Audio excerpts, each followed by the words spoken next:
Здравейте, приятели! Добре дошли във второто ми видео с Кенди.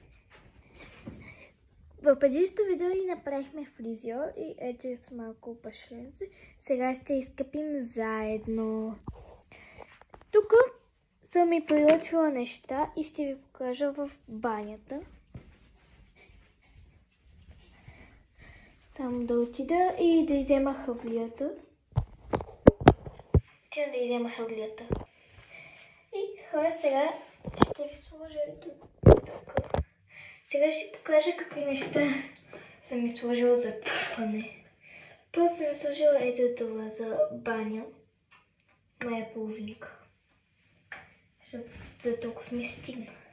Второто е този мини гланс, който е нейно. Една малка гъбичка и салфетки.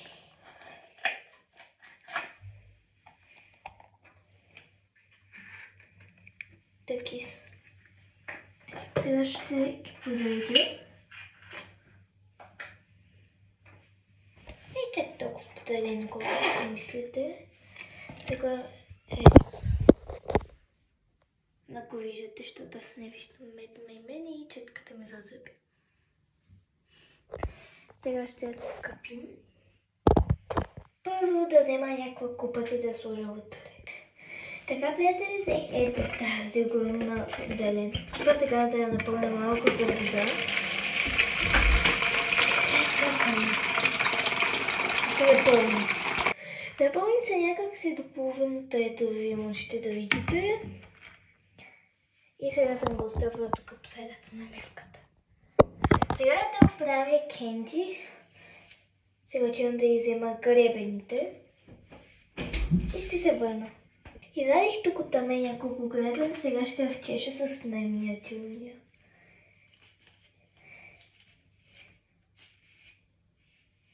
Който в принцип е за мъжки, но аз сега си го взех с втория, нормален. Той го малко късто бутонче. И сега ще сложа малко сапун вътре. Сложих достатъчно сапун, сега ще гръмнасям. И ще ви покажа края. Не, няма много балони. Сега ще сложа ето това. Гледайте как го слагам.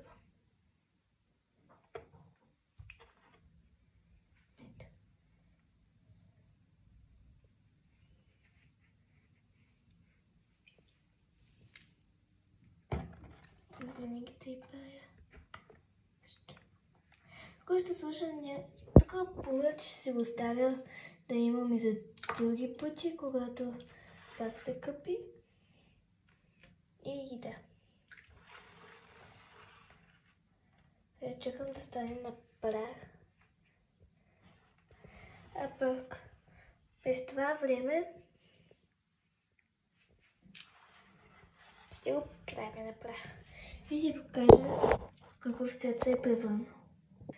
Тък му усетих, че няма малки парченца, пък то е бял. То ако виждате, да, бял е. И сега ще я слагам. Хопа. Так тя дори не може да се потопи цялата. Вижте.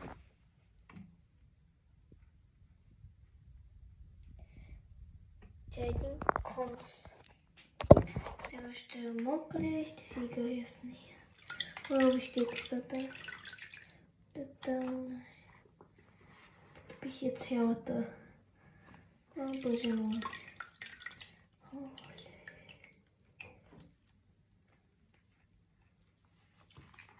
Тя вече цялата е зарезана.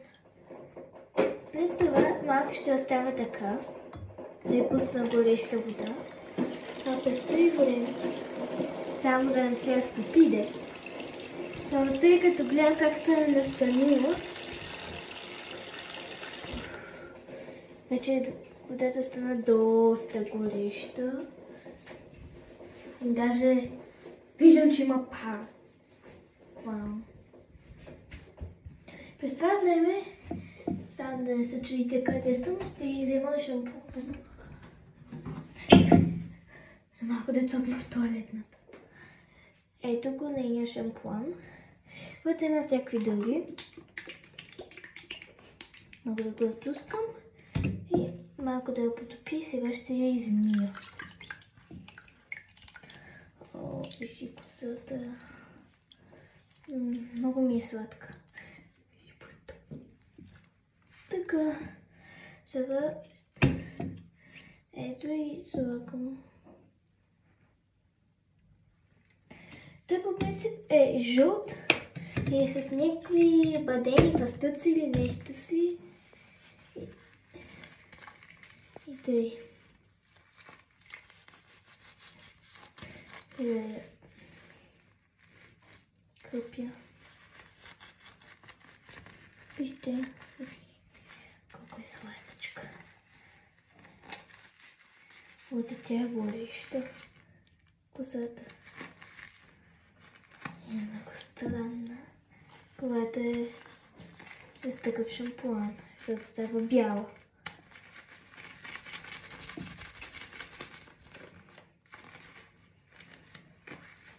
И продължавам.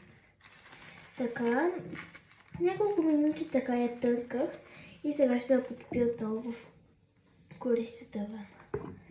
Да я измия, въпреки че и там има сапун.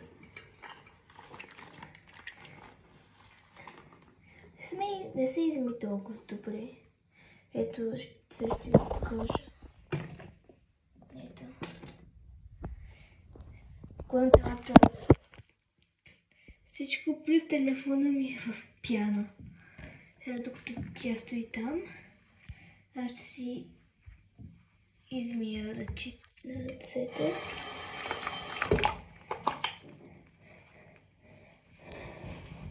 Измия ръцете и малко ще си измия камерата.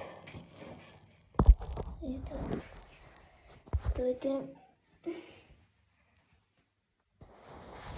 Много съжалявам за бъчките, които правя и за затъмнението.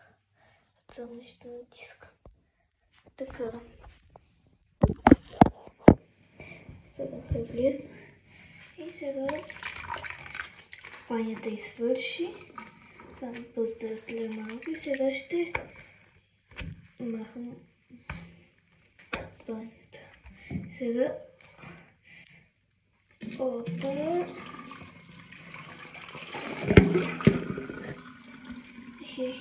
То стана добре теж. Не можете да я видите, но аз ви казвам, че стана. Ще сложа на капака на... Знаете? Да си излия чичките. Сега ще я оправя. Малко да разлия.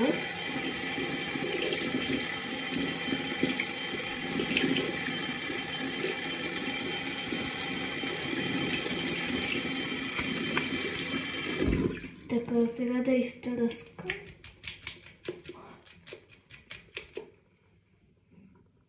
Огън. Дай сега кухника. Така, сега да я завия. Малко няма да и се вижда лицето. Опа.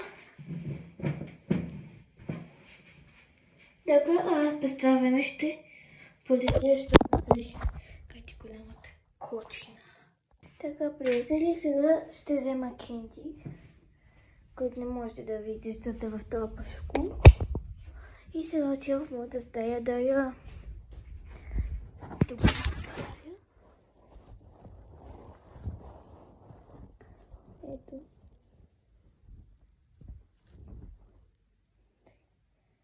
Толкова скъпаната кенди. Сега отивам да взема гребените. Само стойте за малко.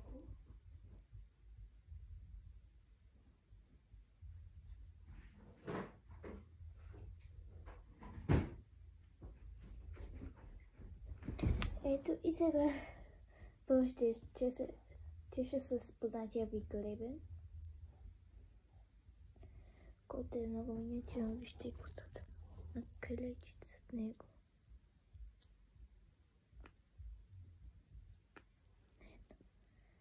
Много ми харесва този стил. Сега назаде. Назаде не е по-различен. Почти цялата ми тениска е мокра. Ето. Малко ще я оправя.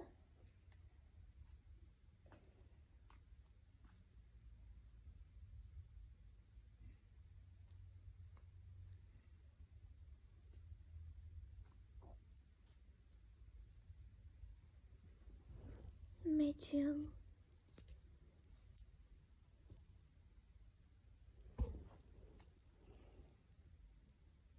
Сега ще отида да изсуша. Засушила. Тук на познатото място, на ключовите на моята. Да взема да затворя. И сега ще изсуша. Малко няма да се чувам. Да, така не се падна в обувката.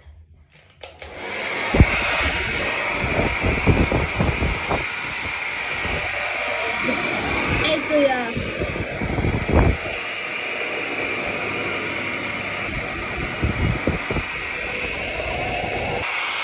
Ето малко трябва да спестя малко време, защото сигурно половин час така ще открия този желан.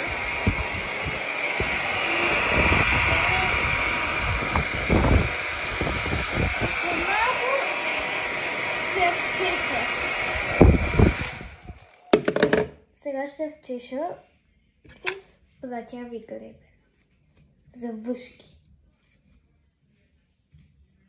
Малко се чува телевизията отзадък, но не обръщайте внимание. Така като пипам, тя вече е влажна, по-добре. Но все пак трябва още да суша. Изсушихме косата горе-долу отзад. Сега ще оставя притона. Така според мен вече е изсушена и трудно се разрезва. Или май греша, да кажа. Ето виждате и косата и бетона. Бетона е леко зализа, ама пак се е добре.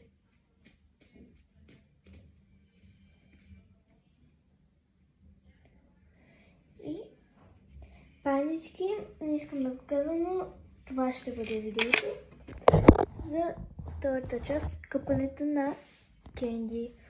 Абонирайте се, за да стигнем 2000 пандички. Чао, чао!